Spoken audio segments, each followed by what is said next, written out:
Hi everyone and welcome to our channel.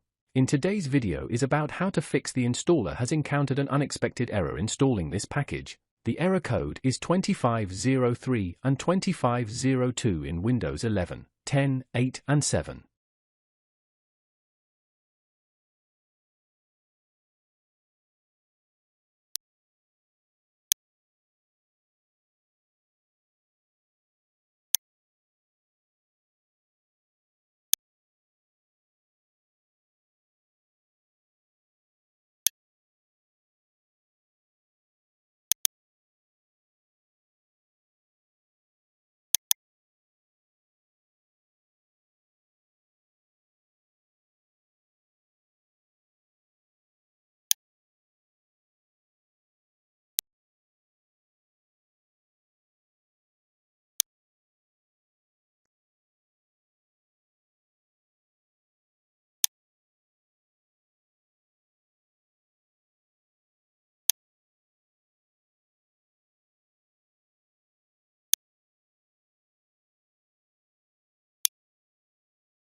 If you found this video helpful, please like to encourage us and subscribe to our channel. Leave comment and share it with others so they can benefit too.